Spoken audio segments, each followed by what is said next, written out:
All right, so I am in my backyard because I went to the park to try to film this, and I had a motorcycle, I had a lawnmower, I had kids trying to give me a high five, so it didn't really make for a very good place to do the video.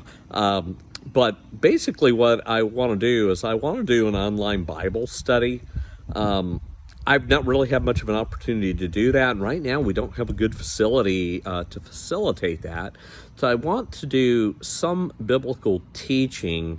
What that's going to probably have to look like right now is I'm going to just slowly walk us through the book of Daniel.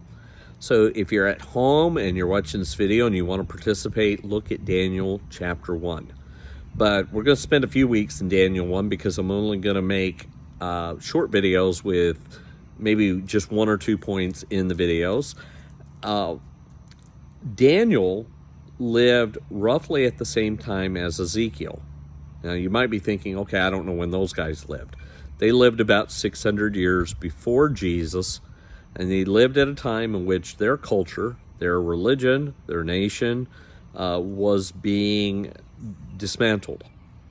And the Jewish people, the people of God, were fighting hard to keep their identity intact. The Assyrians carted off a whole bunch of them, and then later the Babylonians would cart off even more, and they would do it in a couple, 2 or 3 waves. Daniel was a little bit older than Ezekiel, and he was taken into exile about 10 years before Ezekiel experienced the same thing.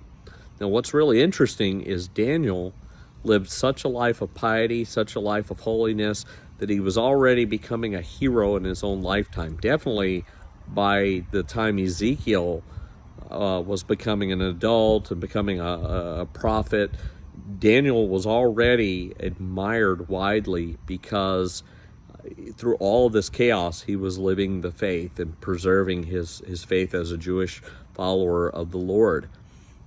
And so in Ezekiel 14, Ezekiel, the prophet, will lift up Daniel, Noah, and Job as exemplars of holiness and righteousness. And so Daniel was already, just really respected within his own lifetime. But his story, as recorded in the book of Daniel, does not get recorded until about 400 years later, about 200 years before Christ. But there were very similar circumstances happening 2 centuries before Christ. The Ptolemaic people and the Greek people were trying to conquer and assimilate the Jewish people. They were trying to get them to give up their Jewish identity. And so there were very similar circumstances. And that's why I think Daniel's life ends up being recorded in around the year 200, and why we get the book of Daniel is because his story is very instructive and very helpful to the people living at that time because the circumstances were so similar. And so I want to just highlight the first part of chapter 1. So basically the Babylonians start conquering, they start dismantling the nation, and they start taking people into exile. And the goal is to get all these people, all these Jewish people, and everybody else that the Babylonians conquer, to assimilate into the Babylonian culture and lifestyle and religion. And so what they do is they target the young people. But not even just the young people, but the leaders within the young people. So they target those who are athletic, good-looking, charismatic, intellectual. In other words, they hand-select the leaders because the idea is if they can get these young people to assimilate into the Babylonian culture, these young leaders, then their peers will follow suit. And so it's very strategic. The idea is we'll get the leaders to assimilate, and then the rest of their peers will follow suit.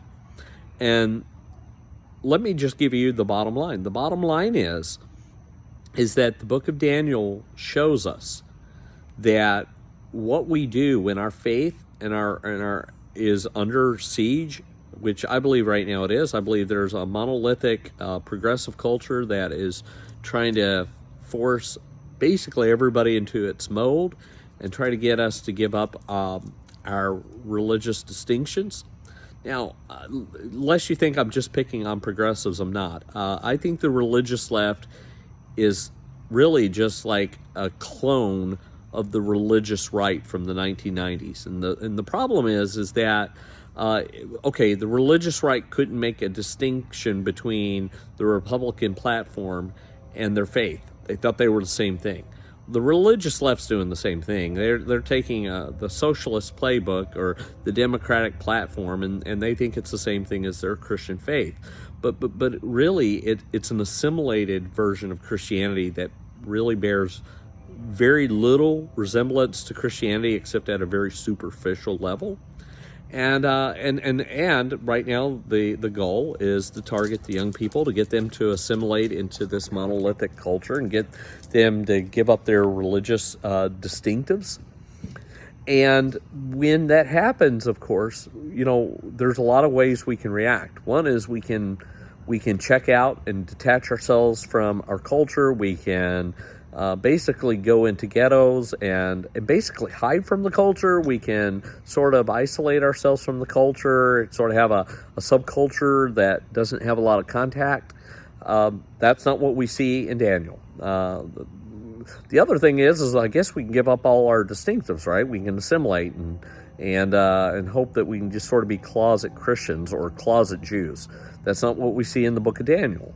Or we can be really militant and always be fighting, always be antagonistic, and always dueling with everybody in our culture, fighting with people on Facebook, social media, and always just being really antagonistic.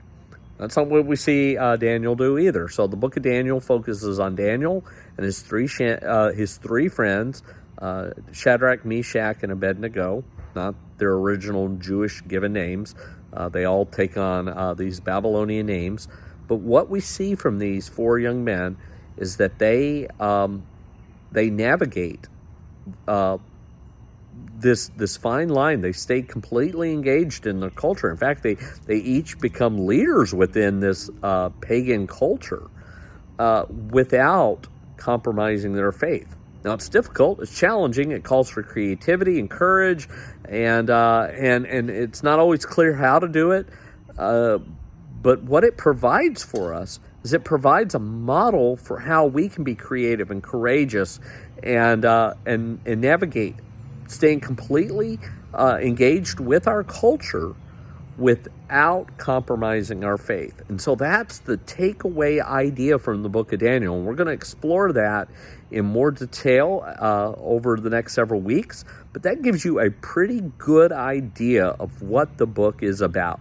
It's written about people who are trying to navigate that course.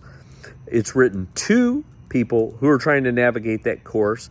And as it comes down to us as the Word of God, those of us that find ourselves in a very similar set of circumstances, it's instructive, helpful, and encouraging to us how to navigate, how to stay completely engaged with our culture without compromising our faith.